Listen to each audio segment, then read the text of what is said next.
Hello guys, welcome to cricket religion. ఈ వీడియోలో మనం 2025 ఐపీఎల్ మెగా ఆప్షన్ కోసం ముంబై ఇండియన్ టీమ్స్ ఏ ప్లేయర్ ని రిటైన్ చేసుకుంటుంది, ఏ ప్లేయర్ ని ఆర్టీఎం కార్డు ద్వారా యూజ్ చేస్తుందో ప్రాబబిలిటీ డీటెయిల్ అనాలిసిస్ ఈ వీడియోలో మనం క్లియర్ గా తెలుసుకుందాము. అంతకన్నా ముందు CSK team, RCB team, KKR team గురించి ఒక డీటెయిల్డ్ ప్రాబబుల్ అనాలిసిస్ ఏ ప్లేయర్స్ ని పాసిబుల్ రిటెన్షన్ చేసుకుంటుందో మనం అయితే అనాలిసిస్ చేశాము. ఆ వీడియోస్ యొక్క లింక్ కింద కామెంట్ సెక్షన్ లో ఉన్నాయి, నచ్చితే వెళ్ళి చూడండి.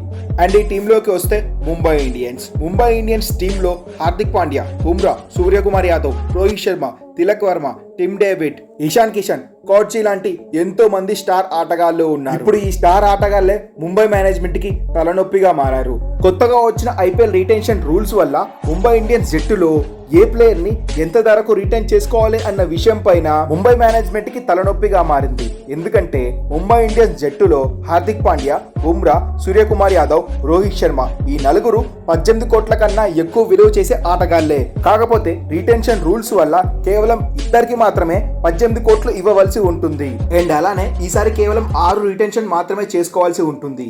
కానీ అంతకు మించి ప్లేయర్స్ ముంబై ఇండియన్స్ టీంలో కోర్ టీమ్ మెంబర్స్ గా ఉన్నారు. సో ఎవరిని ఎంపిక చెయ్యాలి అనే పాయింట్ మీద ముంబై ఇండియన్స్ మేనేజ్మెంట్ కి ఒక బిగ్ టాస్క్ ఆప్షన్ ముందే ఉండబోతుంది. అండ్ ఇప్పుడు ఈ టీంలో పెద్ద సస్పెన్స్ ఏంటంటే రోహిత్ శర్మ ముంబై ఇండియన్స్ ను వీడి ఆప్షన్ లోకి వెళ్తాడా లేదా అన్నదే పెద్ద $1 మిలియన్ క్వశ్చన్ గా మారిపోయింది. ఎందుకంటే లాస్ట్ సీజన్ లో ముంబైకి, రోహిత్ శర్మకి వీళ్ళిద్దరి మధ్య చెడింది. అది సోషల్ మీడియాలో పెద్ద చర్చకే దారితీసింది. మరి ఈ సీజన్ లో రోహిత్ శర్మ ముంబైని వెంట పెట్టుకొని ఉంటాడా, లేకపోతే ముంబైని వీడి ఆప్షన్ లోకి వెళ్తాడా? డెఫినెట్ గా రోహిత్ శర్మ ముంబైలో ఉంటే 18 కోట్లు వస్తాయి ఫస్ట్ ప్లేస్ లో. ఇన్ కేస్ రోహిత్ శర్మ ముంబైని వీడాడా 30 కోట్ల వరకు ఆప్షన్ లో ధర పలికే అవకాశం రోహిత్ శర్మ ఫేస్ వాల్యూ సొంతం. సో ఇప్పుడు ముంబై ఇండియన్స్ లో రోహిత్ శర్మ కొనసాగాలి అనుకుంటే టీమ్ లోని వేరే మెంబర్స్ రిటెన్షన్ పైన ప్రభావం చూపుతుంది. ఒకవేళ ముంబై ఇండియన్స్ రోహిత్ శర్మ వీడాని అనుకోండి, రిటెన్షన్స్ లో కొన్ని అడ్జస్ట్మెంట్స్ అయితే ఉంటాయి. ఇప్పుడు ఒకవేళ రోహిత్ శర్మ టీమ్ లో ఉంటే రిటెన్షన్స్ ఎలా ఉంటాయి, రోహిత్ శర్మ టీమ్ ను వీడితే రిటెన్షన్స్ ఎలా ఉంటాయో 2 సినారియోస్ తెలుసుకుందాము. ఫస్ట్, రోహిత్ శర్మ టీమ్ లో ఉంటే సినారియో ఎలా ఉంటుందో తెలుసుకుందాము. డెఫినెట్ గా ఫస్ట్ ప్లేస్ 18 కోట్లకి రోహిత్ శర్మ ఫస్ట్ ప్లేస్ లో ఉంటాడు. ఇక సెకండ్ ప్లేస్ లో బుమ్రా 14 crores తో ఉంటాడు. బుమ్రాకి 14 crores ఇవ్వడం తక్కువే, కానీ ఏం చేస్తాం, ఐపీఎల్ రిటెన్షన్స్ వల్ల 14 crores బుమ్రాకి ఇవ్వవలసింది. అండ్ బుమ్రాకి అంతకన్నా ఎక్కువ వస్తాయి. లేదు బుమ్రా నాకు ఈ డబ్బులు వద్దు, ఆప్షన్ లోకి వెళ్తే ఎక్కువ డబ్బులు వస్తాయి, నేను ఆప్షన్ లోకి వెళ్తా అన్నా గానీ ముంబై ఏం చేయలేదు. ఇక థర్డ్ ప్లేస్ లో 11 కోట్లకి డెఫినెట్ గా సూర్య అయితే ఉంటాడు. ఇక ఫోర్త్ రిటెన్షన్ లో 18 కోట్లకి ఆ జట్టు కెప్టెన్ అయిన హార్దిక్ పాండ్యా. ఖచ్చితంగా హార్దిక్ పాండ్యాకి 18 crores ఇవ్వాల్సిందే, ఎందుకంటే ఆల్ రౌండర్ కాబట్టి, ఒక స్టార్ ఆటగాడు. T20 వరల్డ్ కప్ లో కూడా తన మార్క్ ఏంటో చూపెట్టుకున్నాడు కాబట్టి ఖచ్చితంగా 18 కోట్లు హార్దిక్ పాండ్యాకి ఇస్తారు. 6 స్పాట్స్ లో అయితే 4 స్పాట్లు అయితే ఫిల్ అయిపోయాయి. ఇక మిగిలిన 2 స్పాట్స్ కి ఆర్టీఎం కార్డ్ యూజ్ చేస్తారు. అండ్ 5th రిటెన్షన్ లో గట్టి పోటీ ఉందని చెప్పుకోవాలి. ఈ ప్లేస్ కోసం తిలక్ వర్మ, ఇషాన్ కిషన్, టిమ్ డేవిడ్ లాంటి 3 ప్లేయర్లు పోటీ పడతారు. వీళ్ళు కనుక ఆప్షన్ లోకి వెళ్లారనుకోండి 15 కోట్లకు పైగా భారీ ధర పలుకుతారు. సో ముంబై ఆర్టీఎం యూజ్ చేసినా అంతకన్నా ఎక్కువ డబ్బు వెచ్చించి వీళ్ళని తిరిగి టీంలోకి తీసుకోవాల్సి ఉంటుంది.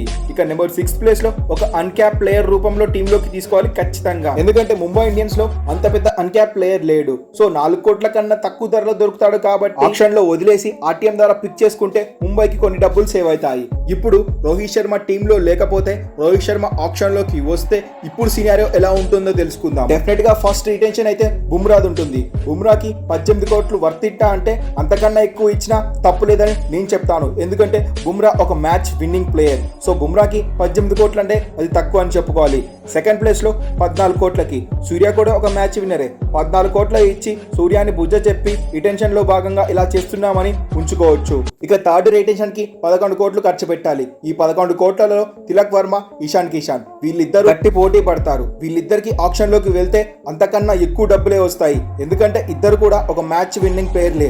ఒత్తిడిని జయించి టీంలో రాణించగల సత్తా వీళ్ళిద్దరికి ఉంది. సో ఆప్షన్ లోకి వెళ్తే మాత్రం వీళ్ళిద్దరూ ఎక్కువ ధరే పలుకుతారు. ఇక ఫోర్త్ రిటెన్షన్ లో భాగంగా ఆబ్వియస్లీ 18 కోట్లకు ఆ జట్టు నాయకుడైన హార్దిక్ పాండ్యా అన్ని విధాల అర్హుడే. లాస్ట్ సీజన్ లో పర్సనల్ లైఫ్ కారణంగా హార్దిక్ పాండ్యా కొంచెం డిస్టర్బ్ అయినా సరే వరల్డ్ కప్ కి కంబ్యాక్ ఇచ్చాడు. సో టీమిండియా వరల్డ్ కప్ గెలవడం తన పాత్ర ఏంటో పూర్తిగా పోషించాడు ఖచ్చితంగా. ఇక 5th స్పాట్ కోసం 14 కోట్లు, 6th ప్లేస్ కోసం 4 కోట్లు ఖర్చు పెట్టవలసి ఉంటుంది.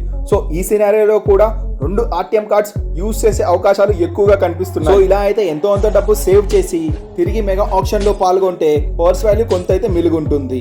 అండ్ పాసిబుల్ రీబైస్ కనుక చూసుకున్నట్లయితే టిమ్ డేవిడ్, కోర్జీ, బ్రీవింగ్ లాంటి ప్లేయర్స్ ను తిరిగి టీమ్ లోకి తీసుకునే అవకాశాలు ఎక్కువగా కనిపిస్తున్నాయి. ఇలా ముంబై ఇండియన్స్ ఆప్షన్ కి ముందే రిటెన్షన్ పాలసీలోనే చిక్కెదురైంది. సో మొత్తానికి ముంబై రిటెన్షన్ పాలసీలో రోహిత్ శర్మ ఏ డిసిషన్ తీసుకుంటాడు అన్న విషయం పైన డిపెండ్ అయి ఉంటుంది. సో గైస్, ఈ వీడియో మీకు నచ్చినట్లయితే ఒక లైక్ చేయండి. మరిన్ని ఇంట్రెస్టింగ్ ఐపీఎల్ అప్డేట్స్ తెలుసుకోవాలంటే మన క్రికెట్ రిలీజన్ ఛానల్ ఫాలో అవడం మాత్రం మర్చిపోకండి. Thanks for watching our video.